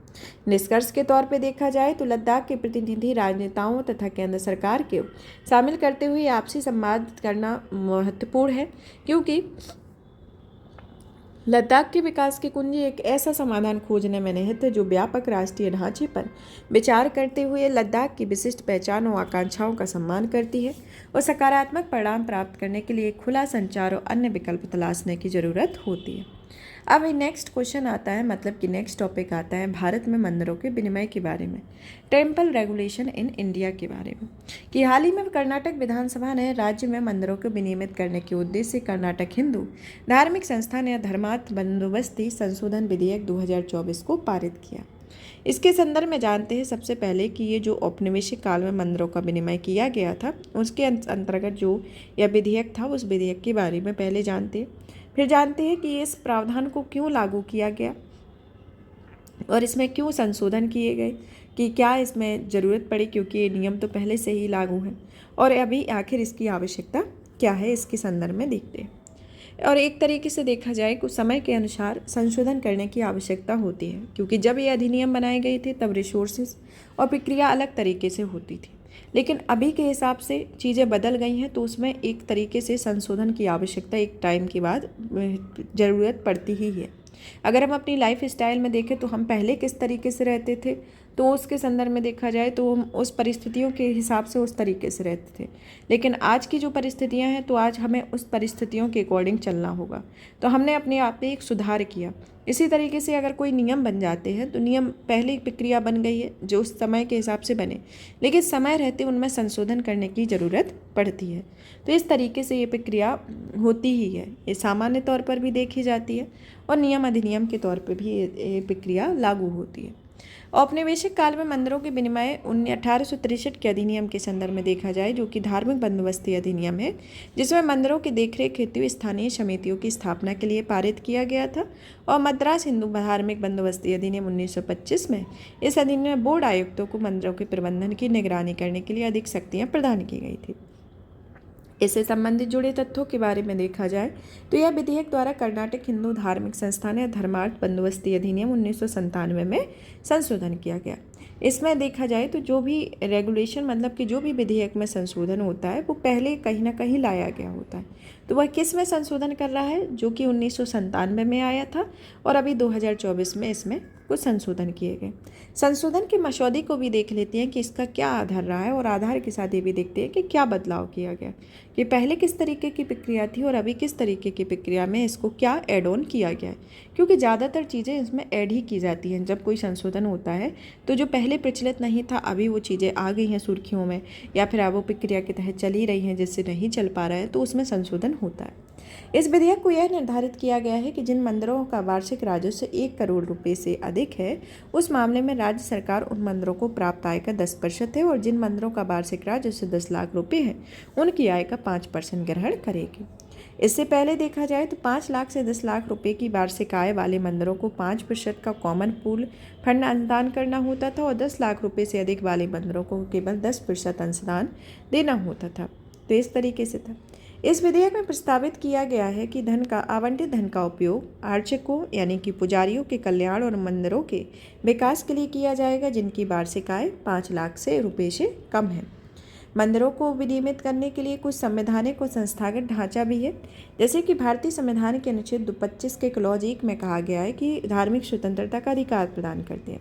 25 का क्लॉज 2 होता है जो धार्मिक मामलों में राज्यों द्वारा हस्तक्षेप को वैधता प्रदान करता है, और यह अनुच्छेद का प्रावधान करता है कि राज्य धार्मिक आचरण से जुड़े क्रियाकलापों को विनियमित करने के लिए कानून बना सकती है या धार्मिक संस्थानों को विनियमित कर सकती है। अनुच्छेद 26 के अंतर्गत यह धार्मिक संप्रदायों को अपनी धार्मिक कार्यों को प्रबंधन करने की स्वतंत्रता प्रदान करती है, और ये धार्मिक कार्य लोक व्यवस्था, नैतिकता और लोक स्वास्थ्य के अधीन संपन्न किए जाते हैं। अनुसूची 7 के तहत सूची 3 में प्रविष्टि 28 होती है, जो कि संघ एवं राज्य विधानमंडल दोनों को सामर्थ्य कार्यों और सामर्थ्य संस्थानों, धर्मार्थ या धार्मिक बंदोबस्ती तथा धार्मिक संस्थानों पर कानून बनाने का अधिकार प्रदान करती है। हिंदू धार्मिक या धर्मार्थी बंदोबस्त में देखा जाए तो देश में अलग अलग राज्यों में संविधान द्वारा प्रदत्त शक्तियों के माध्यम से धार्मिक संस्थानों को विनियमित करने के लिए विधायी या विनियामकी फ्रेमवर्क लागू किए गए हैं, और हिंदू धार्मिक बंदोबस्ती आयोग 1960 के अंतर्गत इस आयोग ने यह मत प्रकट किया है कि मंदिरों में कुप्रशासन को रोकने के लिए सरकार का मंदिरों पर नियंत्रण होना आवश्यक है। तो ये प्रमुख संवैधानिक और संस्थागत ढांचा है। अब आता है मंदिरों पर यानी कि सरकार पर नियंत्रण में पक्ष और विपक्ष में तर्क को देख लेते हैं। जिसमें पक्ष में तर्क को देखा जाए तो सामाजिक सुधार के अंतर्गत आता है कि राज्य ने विनिमय के जरिए सार्वजनिक मंदिरों में अधिक समावेशी बनाकर मंदिरों की प्रथाओं में संचालन में भेदभाव को समाप्त करके वंशानुगत पुरोहितवाद को चुनौती दी है। वंचित वर्गों का प्रतिनिधित्व देखने को मिला है कि मंदिरों के प्रबंधन में सरकारी हस्तक्षेप से कुछ समूहों के ऐतिहासिक प्रभुत्व को चुनौती दी गई है। कुशल मंदिरों का प्रबंधन जैसे कि धर्मार्थी बंदोबस्त अधिनियम मंदिर की संपत्ति को सुव्यवस्थित प्रशासन और संरक्षण सुनिश्चित करता है। सामुदायिक कल्याण की बात करता है, जो कि राज्य अपनी निगरानी को यह सुनिश्चित करता है कि मंदिरों के धन का उपयोग स्थानीय आबादी को लाभ पहुंचाने वाली सामुदायिक कल्याण समितियों की गतिविधियों में किया जाए। तो इसके अंतर्गत इसके पक्ष में तर्क है। विपक्ष में तर्क को देखा जाए तो पहला आता है कि पंथ निरपेक्षता का उल्लेख होना, जो कि राज्य धार्मिक मामलों में हस्तक्षेप करके पंथ निरपेक्षता के सिद्धांत का उल्लंघन करता है और यह सिद्धांत राज्य को धार्मिक मामलों से अलग करता है। असमान विनिमय देखने को मिलता है, ऑपरेशन स्वायत्तता में कमी आती है, सांस्कृतिक पूंजी की हानि होती है, साथ ही साथ इसमें पर्यटन की संभावनाओं को नुकसान होता है और आदिवासी और देशज समुदाय के अंतर्गत ये आता है। आगे की राय में देखा जाए तो इसमें धार्मिक और प्रशासनिक क्षेत्र का पृथक्करण देखने को मिलता है, जो कि धार्मिक क्षेत्र या प्रशासनिक या लौकिक क्षेत्र में संबंधित कार्यों में शक्तियों का स्पष्ट पृथक्कीकरण होना चाहिए। मंदिर नेटवर्क संरचना को देखने को मिलती है, जिसमें 3 श्रेणियों में वर्गीकृत किया गया है और मंदिर को हब एंड स्पोक मॉडल के आधार पर समूहबद्ध किया जा सकता है। सुशासन के सिद्धांत के अंतर्गत देखा जाए तो मंदिरों के विविध कार्यों के प्रबंधन के लिए राज्य स्तरीय मंदिर प्रशासन बोर्ड का गठन किया जा सकता है, जो कि मंदिर प्रबंधन समिति और मंदिर ट्रस्ट स्तरीय ट्रस्ट के द्वारा सहायता होनी चाहिए। मंदिर से जुड़े न्यायिक निर्णयों को देखा जाए तो पहला आता है कि केरल पद्मनाभ स्वामी मंदिर मामला, जो कि सुप्रीम कोर्ट ने केरल में स्थित श्री पद्मनाभ स्वामी मंदिर से संबंधित संपत्तियों को पूर्ववर्ती त्रावणकोर शाही परिवार को सैवेतसिप अधिकार यानी कि मंदिर के प्रबंधन के अधिकार को प्रदान किया था। दूसरा आता है शेष मल्लम और अन्य बनाम तमिलनाडु राज्य 1972 का मामला, जिसमें सुप्रीम कोर्ट ने निर्णय दिया था कि किसी मंदिर में अर्चक या पुजारी की नियुक्ति एक धर्मनिरपेक्ष कार्य है और इन पुजारियों द्वारा किए गए जाने वाले केवल धार्मिक अनुष्ठान ही धर्म का अभिन्न हिस्सा होते हैं। इसके अंतर्गत आता है। अब आता है हमारा नेक्स्ट टॉपिक सिनेमेटोग्राफ अधिनियम या नियम 2024 के बारे में। सूचना एवं प्रसारण मंत्रालय ने सिनेमेटोग्राफ संशोधन अधिनियम 2023 के तहत सिनेमेटोग्राफ प्रमाणन नियम 2024 को अधिसूचित किया है। इस नियम को 1983 की जगह लाया गया। भारत में फिल्म प्रमाणन के अंतर्गत देखा जाए तो फिल्म प्रमाणन जो होता है एक तरीके से फिल्म रिव्यू प्रक्रिया का अंतिम चरण होता है, जहां पर फिल्म के रिलीज होने के पहले उसकी समीक्षा की जाती है। जैसे कि फिल्म बन गई है, उसके पहले एक रिव्यू होता है, मतलब कि एक कमेटी उसके प्रीव्यू के अंतर्गत एक रिलीज होने के पहले उसकी समीक्षा के लिए उसको देखा जाता है। जैसे कि कोई विशेष फिल्म या फिल्म के सार्वजनिक रूप से प्रसारण की अनुमति ना देने का निर्णय, ये कहते हैं ना कि फिल्म प्रमाणन बोर्ड के द्वारा इस चीज़ को प्रकाशित कर दिया गया है, इसमें कोई आक्षेप या फिर कोई दुविधा नहीं पैदा की कि इसमें ये स्कैन नहीं डालना था, यानी कि जो इस मूवी में कोई भी पार्ट आया है तो वो मतलब उस प्रवृत्ति का नहीं है जो कि सामाजिक दृष्टिकोण से महत्व रखता है या फिर किसी की भावना को आहत पहुंचाता है। तो इसके लिए जब आपकी फिल्म बन जाती है तो उसमें एक रिव्यू दिया जाता है। जैसे कि कुछ दृश्य जो होते हैं तो इनमें कुछ संशोधन कर दिया जाता है या फिर कुछ संशोधनों के साथ उस दृश्य को हटा दिया जाता है, या फिर कुछ जो फिल्म होता है उसका वर्गीकरण, जैसे कि कोई फिल्म है तो उसका नाम भी चेंज कर दिया जाता है कि जो भी मतलब कि जो सामाजिक भावना है किसी को आहत ना पहुंचाए। तो इसके लिए एक रिव्यू भी किया जाता है, तभी उसको सर्टिफाइड किया जाता है। मतलब कि कोई फिल्म का प्रमाणन तभी होता है जब इसको एक रिव्यू एक तरीके से हो जाता है, तभी एक प्रीव्यू की प्रक्रिया हो जाती है, एक फिल्म का प्रमाणन उसको प्राप्त हो जाता है। तो इस तरीके से ये होता है, तभी ये प्रक्रिया चलती है। सिनेमेटोग्राफ अधिनियम 1952 के प्रावधानों के तहत देखा जाए तो केंद्रीय फिल्म प्रमाणन बोर्ड की स्थापना की गई थी, जिसका मुख्यालय मुंबई में है और यह मुख्य कार्य फिल्मों के सार्वजनिक प्रदर्शन को विनियमित करना है। और यह कई क्षेत्रीय कार्यालय भी हैं, जैसे CBFC केंद्रीय फिल्म प्रमाणन बोर्ड सूचना और प्रसारण मंत्रालय के अधीन सांविधिक निकाय है, जिसके 9 क्षेत्रीय कार्यालय हैं, जिसमें मुंबई, चेन्नई, कोलकाता, बेंगलुरु, तिरुवनंतपुरम, हैदराबाद, नई दिल्ली, कटक और गुवाहाटी आते हैं। और यह केंद्रीय फिल्म प्रमाणन बोर्ड सुनिश्चित करता है कि फिल्म में पड़ने वाले समग्र प्रभाव को ध्यान में रखते हुए फिल्म की संपूर्ण समीक्षा की जाए। फिल्म की अवधि और देश के मौजूदा मानकों और फिल्म से संबंधित लोगों को ध्यान में रखते हुए फिल्म की जाँच की जाए और फिल्म में दर्शकों को नैतिकता को भ्रष्ट न करते हुए एस रंगराजन आदि बनाम पी जगजीवन राम। बात 1989 में सुप्रीम कोर्ट ने कहा है कि फिल्में दिखाई गई कहानी के अनुरूप सोचने और वैसे ही कार्य करने के लिए प्रेरित करती है, जिसमें फिल्में किताबों आदि के पन्ने में छपी तुलना में अधिक ध्यान में रहती हैं और लंबे समय तक स्मृति में बनी रहती हैं, और इसलिए फिल्में प्रसारण से पूर्व उचित प्रतिबंधों द्वारा प्रमाणीकरण करना एक वांछनीय और बल्कि आवश्यक भी होता है। अब आता है इसके अंतर्गत फिल्में प्रमाणन की कुछ श्रेणियां होती हैं, उन श्रेणियों के बारे में जान लेते हैं। श्रेणी के अंतर्गत देखा जाए तो इसमें श्रेणी और प्रमाणित दर्शक के अंतर्गत आती है, जो कि यू आकार की श्रेणी होती है, सबके लिए बिना किसी प्रतिबंध के होती है। जिसमें यू आकार की जो श्रेणी होती है वहाँ पर सबके लिए बिना प्रतिबंध की होती है, यहाँ पर कोई प्रतिबंध नहीं होता है। लेकिन जो यू ए श्रेणी होती है उसमें 3 तरीके से आयु के आधार पर इसे डिवाइड किया जाता है कि बिना किसी प्रतिबंध के लेकिन माता पिता या अभिभावकों के मार्गदर्शन में ये देख सकते हैं, जैसे कि 7 वर्ष से ज़्यादा का बच्चा हो, 13 वर्ष से अधिक का, या 12 वर्ष की बजाय 16 वर्ष रहेगा। तो इस तरीके से इसकी 3 श्रेणियां हैं। ए श्रेणी के अंतर्गत आता है कि इसमें केवल वयस्क आयु के ही व्यक्ति देख सकते हैं, और एस श्रेणी में इसमें केवल किसी पेशेवर या किसी वर्ग के सदस्यों के लिए बनाया जाता है। तो जो भी फिल्में बनाई जाती है वह इस श्रेणी को ध्यान में रखकर बनाई जाती है कि अगर कोई फिल्म है तो उसको सबके लिए बनाई गई है, इसमें कोई प्रतिबंध नहीं है, तो वह यू श्रेणी होगी।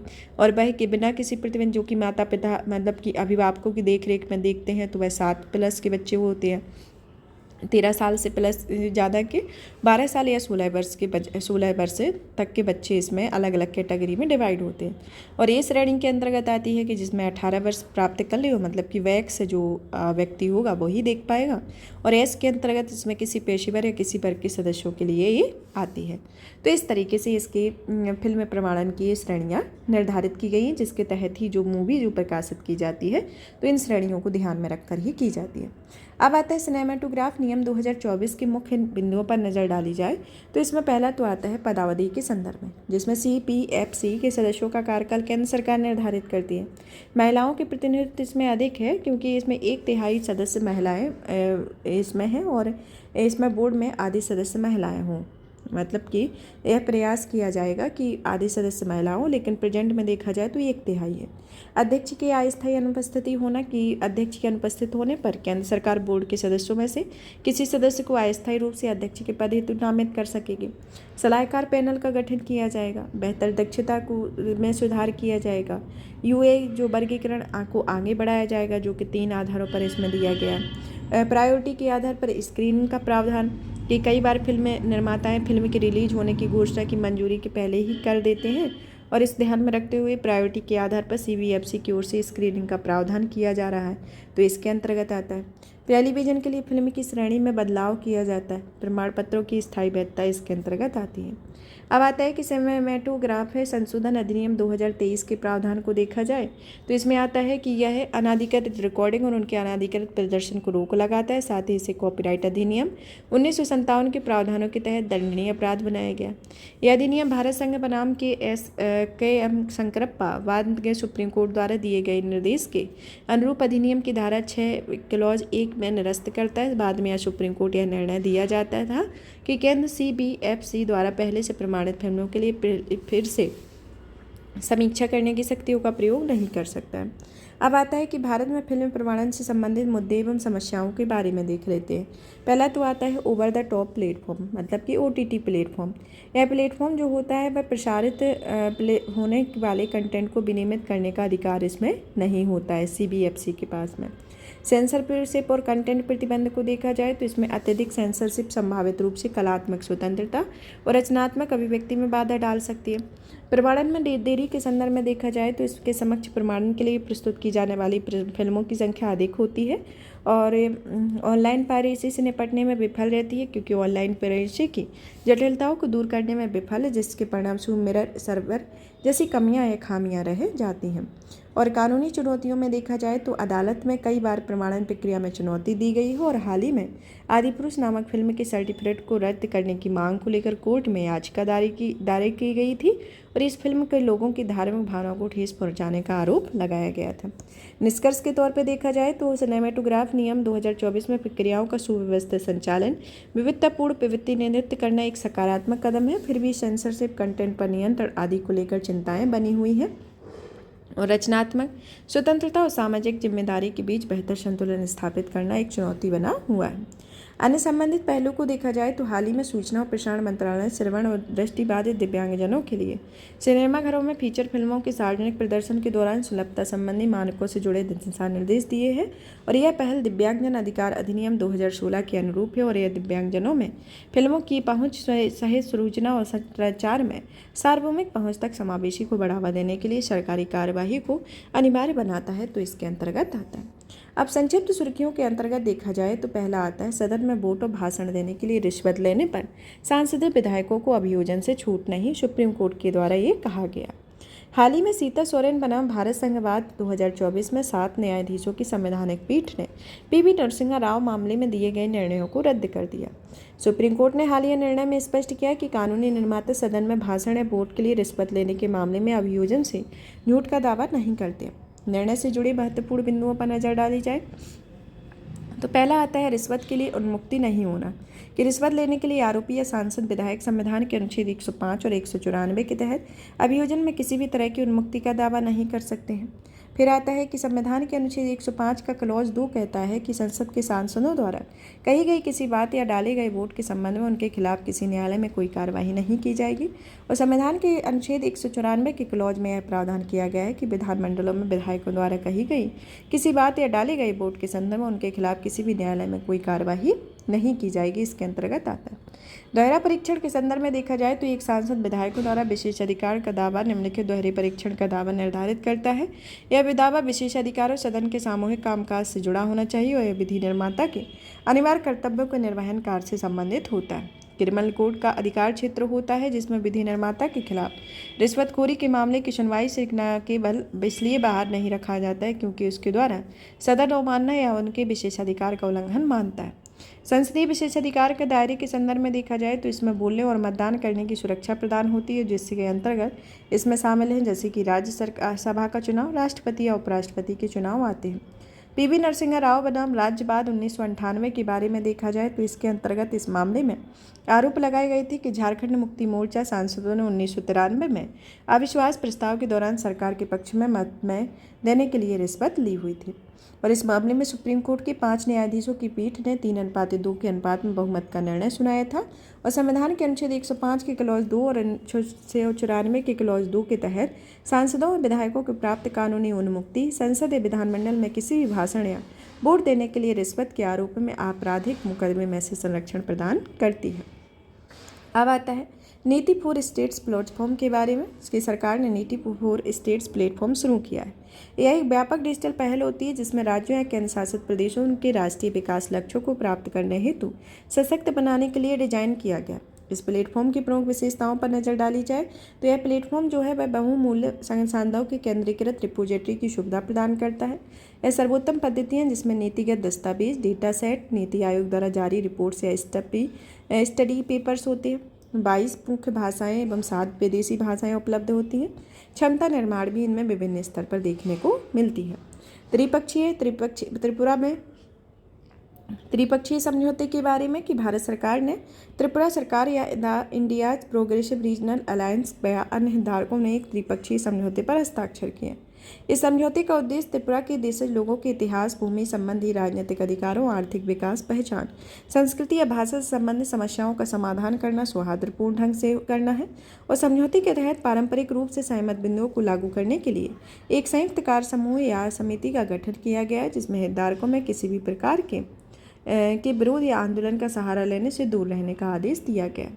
Digital criminal case management system के बारे में जो कि गृह मंत्रालय ने एक विशिष्ट केस मैनेजमेंट प्लेटफॉर्म शुरू किया है जो कि 9 विकसित डिजिटल CCMS को राष्ट्रीय जांच एजेंसी ने डिजाइन किया है। यह यूजर फ्रेंडली उपयोग में लाने के आसान और अनुकूलन योग्य ब्राउजर आधारित सॉफ्टवेयर है जो कि राज्य पुलिस बलों की उनके द्वारा जांच और अभियोजन में मदद करने में विकसित करता है। डिजिटल CCMS के महत्व को देखा जाए तो इसके महत्व से NIA कर्मी आतंकवाद और संगठित अपराध के मामले में बेहतर समन्वय कर पाएंगे। राज्य पुलिस बलों को जांच के दौरान प्राप्त डेटा को व्यवस्थित या एकीकृत करने और डिजिटल बनाने में सहायता मिलेगी। प्रणाली में राज्य पुलिस के आतंकवाद रोधी दस्तों में केंद्रीय और राज्य एजेंसियों के बीच मजबूत सहयोग को बढ़ावा मिलेगी। अन्य लाभ को देखा जाए तो जांच में मानकीकरण लाएगा, आतंकवाद से संबंधित डेटा संकलन को सुव्यवस्थित करेगा, देश भर में संवेदनशील जटिल मामलों में सजा देने की सुधार करेगा इत्यादि इसके अंतर्गत आता है। और इसके अतिरिक्त देखा जाए तो इसमें गृह मंत्रालय के संकल्प ऐप भी शुरू किया गया और राष्ट्रीय अपराध रिकॉर्ड ब्यूरो द्वारा नए आपराधिक कानूनों का एक संग्रह भी प्रस्तुत किया गया। यह राष्ट्रीय अन्वेषण अभिकरण के बारे में जान लेते हैं कि यह केंद्रीय आतंकवाद रोधी कानूनी प्रवर्तन एजेंसी है जिसकी स्थापना NIA अधिनियम 2008 के तहत की गई। इसका मुख्यालय नई दिल्ली में और एक केंद्रीय गृह मंत्रालय के अंतर्गत कार्यरत होता है। तो ये इस तरीके से आपकी भारतीय राज्य व्यवस्था एवं शासन के संदर्भ में ये टॉपिक रहा। अब नेक्स्ट क्लास में आपका नेक्स्ट टॉपिक आएगा। ये कौन सा टॉपिक होगा? ये अंतर्राष्ट्रीय संबंध का टॉपिक होगा। यहाँ पर ये सेशन फिनिश करते हैं। नेक्स्ट क्लास में नेक्स्ट टॉपिक के साथ मिलेंगे। तब तक आप इस सेशन को ज़्यादा से ज़्यादा शेयर करें, वीडियो को लाइक करें, चैनल को सब्सक्राइब करें और PDF प्राप्त करने के लिए आप हमारे telegram channel UPSC PSC with Diksha को ज्वाइन कर सकते हैं, जहाँ पर आपको इसकी PDF प्राप्त होगी। धन्यवाद।